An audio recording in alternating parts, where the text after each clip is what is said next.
Coming up on TekThing, we got a $500 laptop recommendation. What is the most secure browser on Android? Shannon's on the hunt. Is Caavo's smart remote better than Harmony's universal remotes? Why is Windows stuck at 100% drive use? And hey, let's go pet a vulture. All coming up on TekThing. A big shout out to Kome, Abe, Braden, Rick, and Lee, and all our patrons at patreon.com/TekThing. Help make TekThing possible. Join the crew at patreon.com/TekThing. I'm Shannon Morse. And I'm Patrick Norton. And this is TekThing, where we have something useful in every single show. Are you excited? Maker Faire this week? Oh my gosh, I'm so excited. I got my press badge. Super excited. I'm going to go there on Saturday. If anybody else is going, make sure to stop by and say hello, because I would love to meet y'all if you are also going to Maker Faire. Ah! Seriously, if you see either one of us, come up and say hello, because there's nothing worse than getting an email being like, I wanted to talk to you, but you're you and I'm me, and I just come up and say hi, because we can't do this without you. Exactly. It's a thing. I'm a normal person. Well, I shouldn't say normal. I'm a little weird, but I'm just like you. Come say hello. I like making friends. Oh my goodness. Super excited. Yes, I'm going to get video. I'm going to check out all the 3D printer stuff. Definitely going to check out like all the crazy burner man things that are out there. Or Burning Man, I guess I should say. I'm going on Friday. Oh, I'll be very curious. Taking the whole family. We will see what is available on Friday in terms of fun. So stoked. So we'll have more about that next week. But today, we got a tweet from Javier. He tweeted, "Hey @snubs, @Patrick Norton, do you guys know a decent laptop 13 inches or more with upgradable RAM and a hard drive under $500? $500, that's budget." That's tough. Yeah, So, okay. It's tough. It depends on how you define decent. My friend's dad has a vicious gaming habit. He plays checkers online. Reads just enough news to get pissed off at the world for the day and keep his fires rolling so he can wake up tomorrow, play more checkers, and be more pissed off at the world and live a little bit longer. So for him, a dual-core, dual-thread system with 4 GB of RAM is going to be smoking fast to do everything he needs. That, however, would drive me nuts. And given that I've heard Shannon sitting there going, "Well, you render faster!" when a laptop isn't fast enough, it would drive her videos even more nuts than me.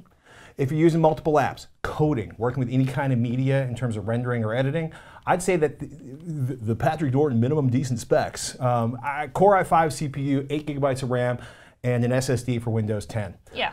For a new laptop from like a major vendor, that tends to start around $700 to $750. So flagship models, which is what you tend to see a lot, for example, Dell's XPS 13, they tend to be thinner, they tend to be lighter and use more exotic materials. And you know what? They also tend to get the latest processor sooner. So the model on the screen right here is a Core i5 with 8 GB of RAM and a 250 GB SSD. That sells for $1,100 in that configuration. Ooh, definitely over budget. Well, yeah, definitely over budget. But here's the thing. If you go over to the more pedestrian Dell Inspiron 13-7000, this is the 2-in-1, they also have a non-2-in-1. That same configuration ends up being about $850 with 8 GB of RAM, a 256 GB solid state drive. So, and the same processor. So what you end up paying for with the Dell XPS 13 is the lightweight travel portability option. Yeah, I mean, you have the thin bezel, you have the super fancy style, you've got the carbon fiber, you've got the little kazoo on the muffler. Not that I'm talking any smack about the XPS 13, because I've carried one for like 4 years now. But by simply going to a less svelte, exotic, top-of-the-line model, you've saved $250. Yeah. A dual-core, 4-thread Core i3, I think is acceptable for most stuff out there. I've seen a lot of the AMD A9 9400 stuff at the bottom end. I would avoid those, except in the case of somebody with a checkers addiction. I've bought a lot of factory refurbished laptops from Apple and from Dell over the years. And when you go to Dell, they've got like certified refurbished, previously ordered new, and scratch and dent. Oh, cool. In Dell's case, certified refurbished means that they literally run them through the line and they retest them and make sure they meet, quote, original factory specifications. They also have previously ordered new systems, which basically means somebody bought it, didn't open the box, and sent it back to Dell for a refund. Oh, okay. So they're literally not open. And if you dig through the Dell Outlet website, you'll find like, hey, look at that. We got like Core i3s, 15-inch monitors, 1 terabyte, 8 GB of RAM, starting at $340. That's not bad. There are a ton of Core i5 and Core i7 options with 8 GB of RAM in the $500 range as you start digging through there.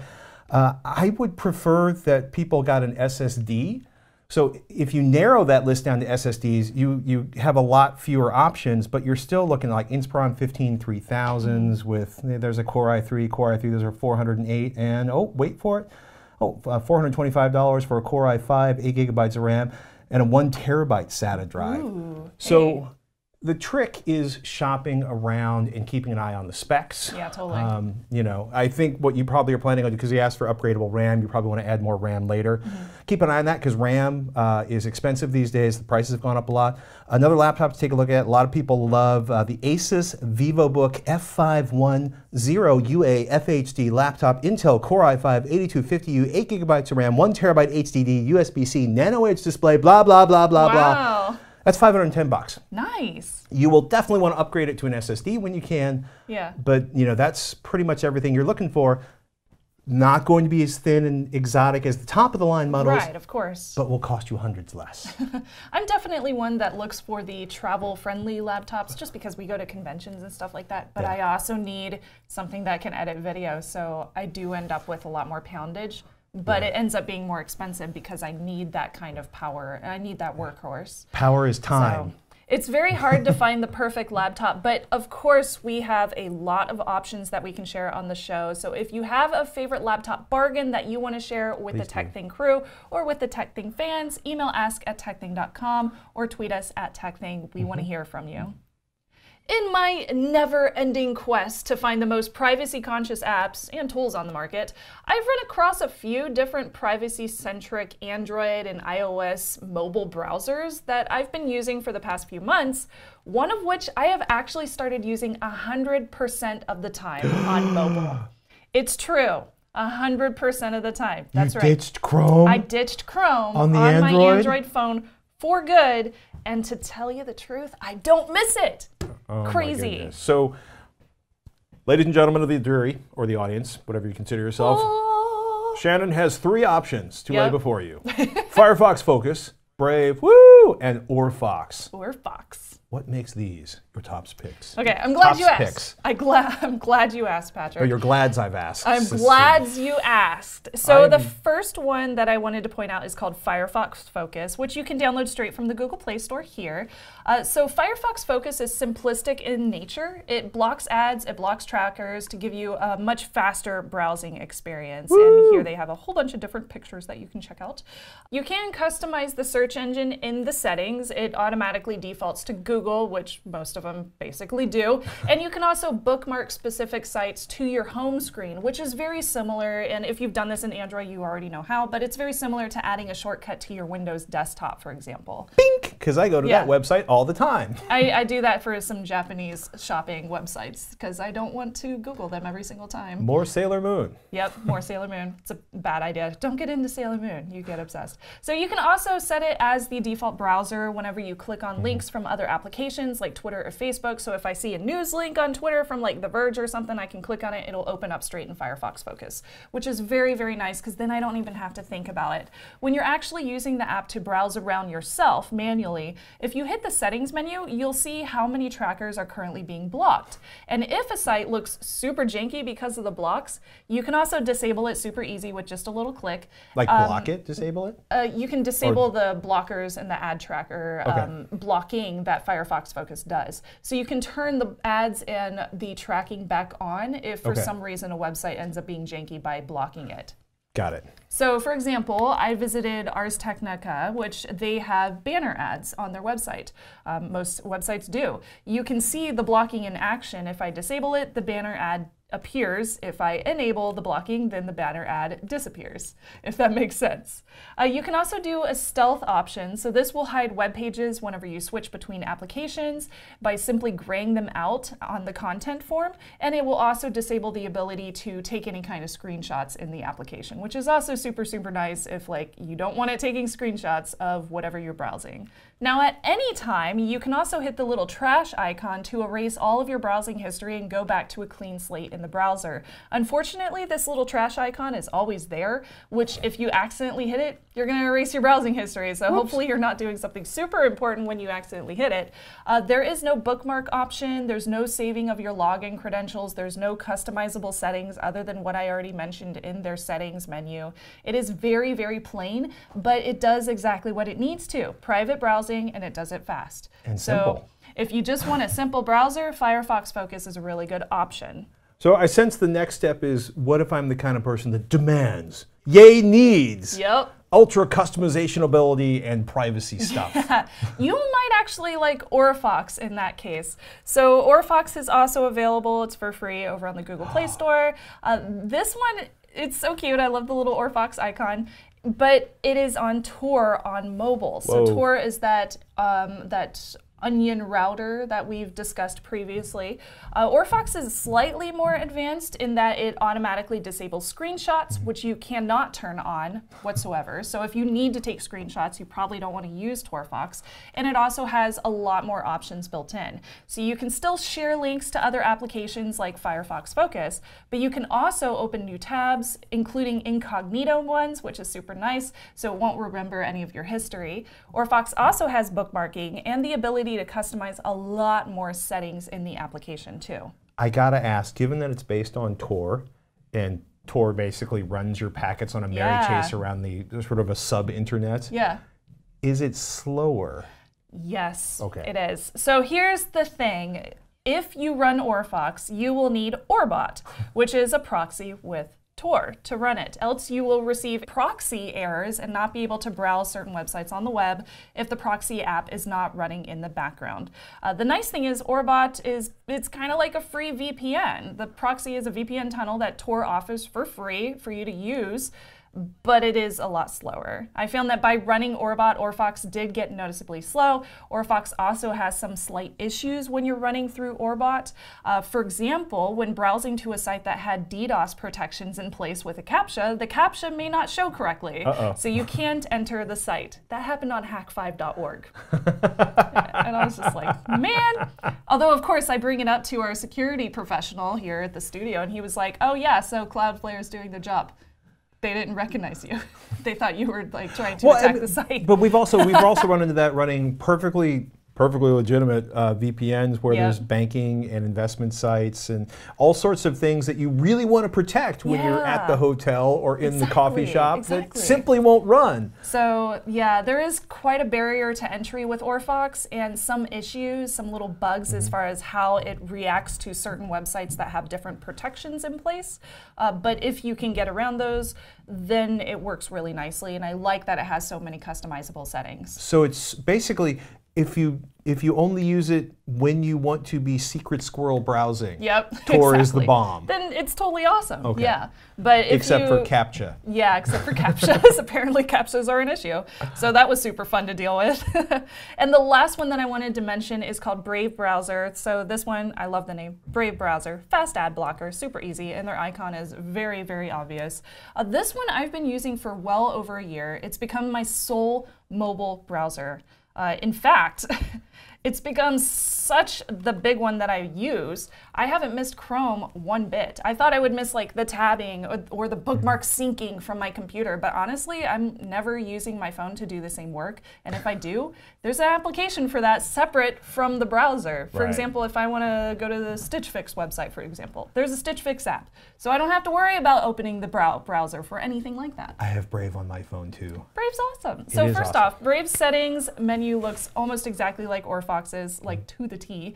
New tabs, incognito tabs, history, bookmark, sharing. So it's all there. It doesn't limit you for its security settings. Tab separation is a little bit easier to navigate on Brave. For example, on a site, you can tap on the little lion icon and you can check how many trackers and ads are being blocked, which you can also enable or disable if a website ends up being janky for some reason. Taking screenshots is also enabled by default, which is great. And the default search engine is Google, but other options are available, including DuckDuckGo, Quant, and SearX, which we have also mentioned on the show. Erasing your search history history is a little bit harder. You have to dig into the settings menu to customize what is saved and what isn't. Brave does allow you to save passwords in the browser, which I do not recommend, as well as saving like credit cards and things like that. I recommend not saving any of that, no matter what browser you're using. Dedicated third-party password management tool. Yeah, with two-factor authentication turned on. I have found Brave browser to be very, very quick for switching between tabs and websites and loading search results as well. Now, since Firefox Focus and Brave browser both have the option to view in real time how many trackers are being blocked, I figured I would run them both side by side on the same web page and see if they would give me similar results. And sometimes they were exactly the same, which was great, while other times they were 1 or 2 trackers off. For example, Brave only blocked 10 trackers on Ars Technica, while Focus blocked 11. So they were fairly close, but Focus did block that extra tracker. And it also could, I mean, there's a lot of trackers that go on, and who knows if it is tracking all of them. I hope it is, but there's no clear way to tell from a consumer standpoint. So would I say any of these are perfect? No. You are taking away some of the conveniences of using the browser that comes with your phone. Chrome has a lot of syncing features that you miss out on, but you are also giving yourself a tad bit more protection and less tracking, which is always a plus for me. I'm okay with losing a little bit of that convenience for more security, especially from that consumer standpoint. There you have it, ladies and gentlemen. If you got a security question, a suggestion, perhaps a more secure browser that we have not yet heard of, email us, ask@tekthing.com. We're waiting. We love your questions, your tips, and your suggestions of products and ideas for us to check out and share with you. You can tweet at TekThing, at Snubs, or at Patrick Norton, or just email ask@tekthing.com. And a big shout out to our patrons at patreon.com/tekthing. You pay the bills, you make the show possible, and frankly, you keep my family fed. Thank you, patrons. Join the crew that makes TekThing happen at patreon.com/tekthing. All our patrons got a new patron-only podcast with Shannon and I next week. More stuff's coming this week. Thank you so much for supporting TekThing, no matter how you do it. Say what you want to watch. Sounds simple enough, but it's not really that easy to say. Watch Iron Man and have Iron Man actually show up on your TV. Harmony remotes, love Harmony remotes. I've used Harmony remotes for years. Look, kids, here's the Harmony webpage. These things are amazing. And it's easy to set it up so that it'll automatically go to your Apple TV or your Roku or your Blu-ray at the touch of a button, but not to the actual content you want to watch, which is why those crazy kids at Caavo, actually the respectable, experienced professionals at Caavo, have built their rather stylish universal remote. This is, well, the remote, but you know, they kind of think of it as the Caavo Entertainment System. Oh, really? Not the Nintendo Entertainment System. It's big. You're looking at it right now because it's packed with 8 HDMI inputs, an output, a computer to run its machine vision and voice control processing. And if your taste runs that way, visual styling's worthy of their own Etsy shop. I mean, look, kids, there's bamboo on the back of the remote. I won't lie, I'm loving the style. You were petting the remote. I was petting the remote because I'm weird. Whether or not you like fancy wood coverings and brass bits is immaterial. You can stuff the Caavo into a closet and talk to the bamboo-backed remote. Actually, I think they have other sort of wood backs for the remotes. Wow. And literally go to the microphone button and say, watch Iron Man. Except you can actually just, you know, hold it here and say, watch Iron Man. But because of experiences with voice control remotes in my youth, I always want to be like, watch Iron Man! But let me make it clear. You can just be like, watch Iron Man, and it'll do it. It'll hear. Wow. Watch. Powerful word. It's a powerful command in Caavo. If Iron Man is in your watch list for one of the services that Caavo is deeply linked with, boom, it'll fire up Iron Man, which is a really nifty way of firing up the first of 17 movies my sons need to see before they can watch Avengers Infinity War and really rock it. I need to do that too. I will admit, I can move. That's a lot of remotes. Okay, dude. So most of the time I either have this remote, the Apple TV remote, or the Roku remote. Yep. Makes sense. Generally speaking, I can often move faster with one of those remotes than the Caavo can change things. Oh, okay. Because the Caavo's doing a lot of stuff. But much like a Harmony remote, we go from like 7 remotes to a single remote, which is pretty awesome. So if they have that deep integration, Caavo is pretty amazing. Things are a little less sweet if I tell Caavo, for example, to watch Call the Midwife. It then asks me to choose between one of the places you can buy the first 6 seasons of the series. Okay. Unfortunately, my wife is watching season 7 of Call the Midwife on the PBS app, which means she can get her voice commands on and say, watch Apple TV, and then push buttons on the remote to go to the PBS app and launch Call the Midwife, which suddenly feels very, very old school, because just a minute ago it was watch Iron Man, and boom, I'm in Iron Man party mode. That's because the Caavo Entertainment Assistant, it doesn't deep link into the PBS app, unlike, say, Netflix or Amazon Prime or HBO Now or Showtime or Vudu or iTunes Movies or iTunes television shows. If you have one of those services and you add it to your Caavo account, you get that slick watch list integration. And it may be one of my favorite things in this entire system, that Caavo, big brass Caavo button. Press that and you can choose to go through the watch list for all of your favorite services. I am totally in love with this, because every so often I go to, you find something I've been watching on Netflix and they've shifted it. Like maybe there's a promotional thing, and then things your kids might like, and then things your neighbors may have watched that you probably hate, but we'll put a row of it here. For some reason on the Roku console, it just magically makes your My List disappear. Do you have that issue? Because I do. No, but I've had friends that have had that issue. It's so annoying. For me, Caavo's doing some really cool stuff, and the next step for Caavo, because it's sort of, it's using machine vision. It's kind of, navigating these systems the way you would. For me, the next step is for Caavo to be able to go to any movie or TV show and say Netflix without me having to click a button. And for Caavo to be integrated with all of the apps, like that PBS app, but that is going to take time. So it's getting used to new button layouts, just like a Harmony remote. If you've been using, say, where'd it go? This, or this. Very different. Or this. I just want to say this because I often have people like, I had to learn totally new buttons for everything. It's like, well, yeah, you're turning this into this. It's going to be a little different. You have to program it. Yes. Programming on Caavo setup is tedious, but you're probably integrating a lot of things. For example, you have your TV, your AVR, and then I've got a Roku, an Apple TV, and a Blu-ray player.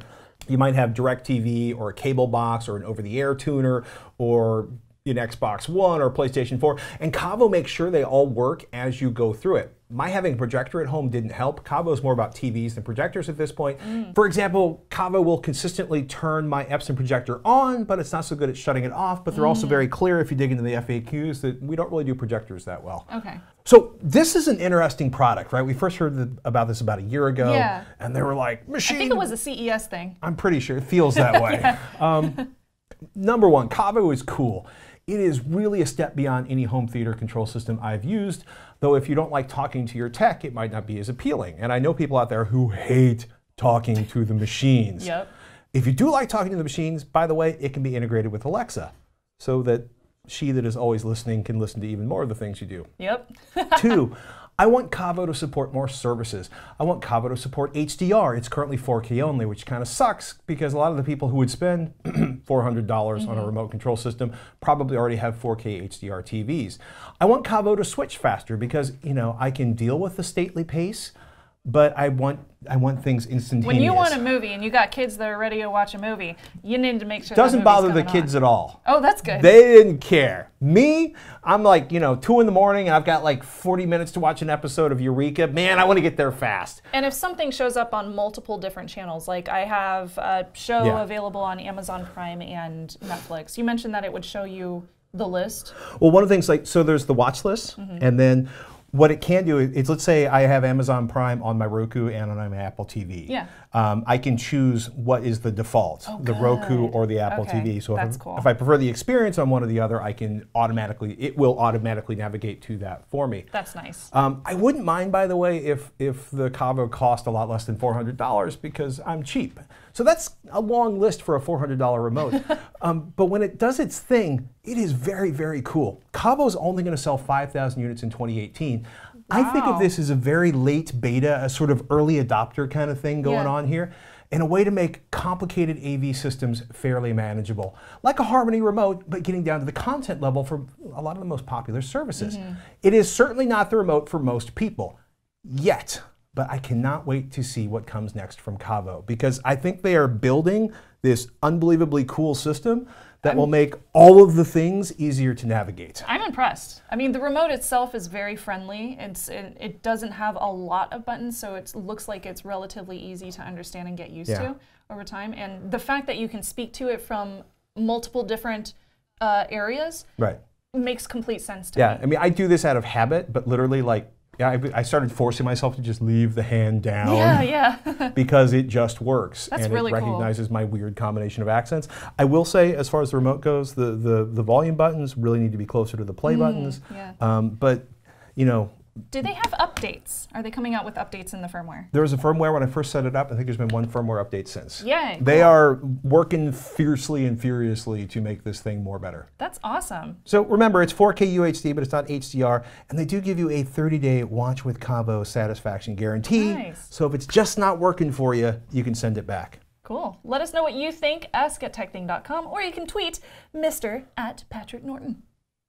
We got a question from Jason. He emailed ask@tekthing.com. He said, I'm finding that my daughter's 1-year-old laptop is running at 100% disk usage. It is a hard disk drive. In general, would upgrading to an internal SSD be the way to reduce this usage problem and speed up the laptop? Thanks, y'all. Love the show. It's hard to keep up with all your content. Good ride into work podcast. From Jason. Thank you, Jason. So upgrading your daughter's laptop to an SSD will definitely speed up the laptop's boot up time and restart time. It will also load up applications if the applications are installed on that SSD, not an external hard disk drive, for example, and data a lot faster. I've done the same thing with Lightroom, and it sped up everything immensely.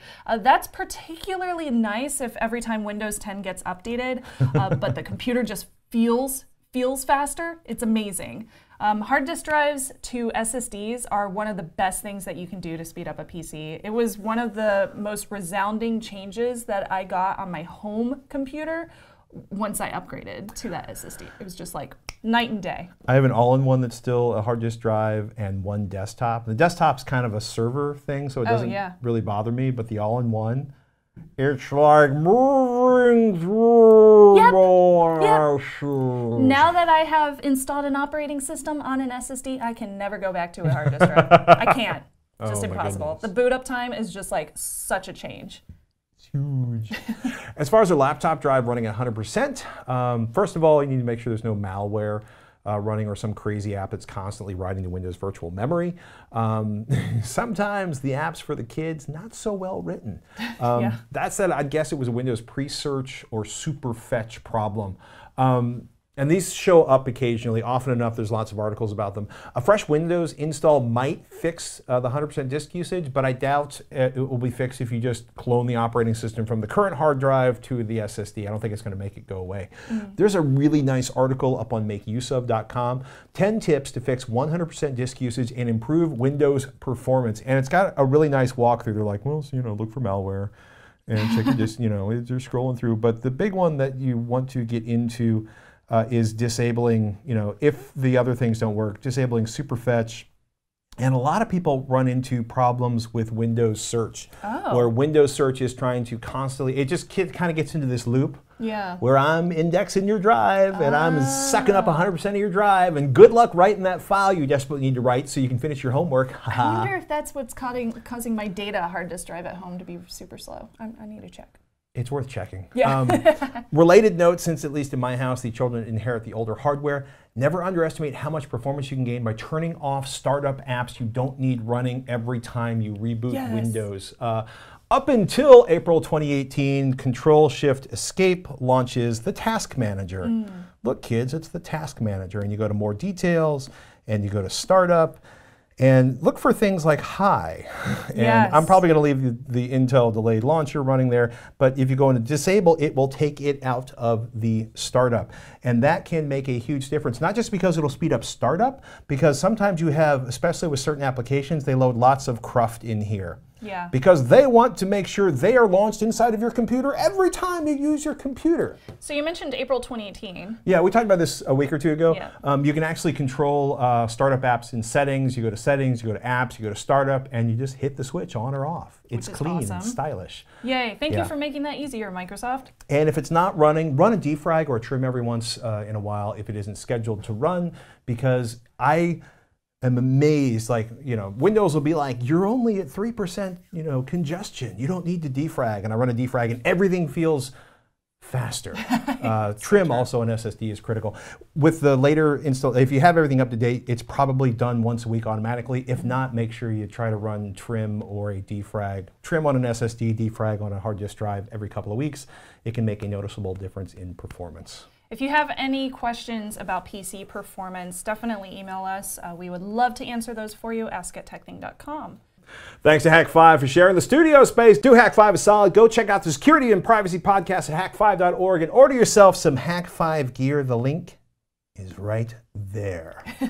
I thought you said PGP wasn't dead to us all. It's not. It's just on fire. That's why you should watch my ThreatWire episode where I explain all the details and I get very factual so that you don't, go in a blazing hot glory fest out the window and toss all of your computers outside in the dumpster. PGP has lots of issues. None of them are the issue everybody's writing about this week. Oh. Shannon explains. I've known about this stuff for 10 years. YouTube.com/hack5. 18 years. Gosh. Anyway, remember, once in a while, put down the phone, step away from the screen, close the laptop, and do something analog, like petting a vulture. Wait, what? Yeah, that's a thing.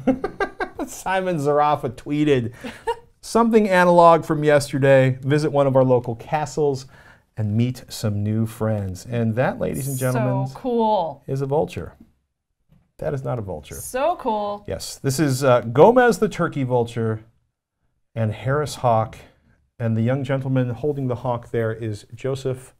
So cool. I got to give a shout out to Joseph because down in Baja, I have been several feet. And actually in some of the canyons here in the East Bay, I've been,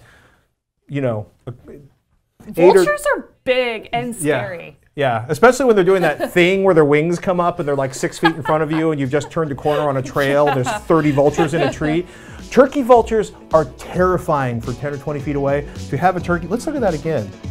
Dude, I'd be panicking. That wingspan. Oh my gosh. Props. Props, Joseph. That's Props. so cool. And terrifying. Now I want to go do that. Just to say I have. What'd you do this weekend? I went and had a vulture. Maybe the vultures at Maker Faire, probably not. I will say, I've always, the whole falconry thing always seems like, fetch me a rabbit. I think it's all very cool. All the birds are cool. Well, send in your analog pics, ask@tekthing.com. We would love to show them off on the show. I'm Javier Norton. I'm Shannon Morse. We'll see you next week on TekThing.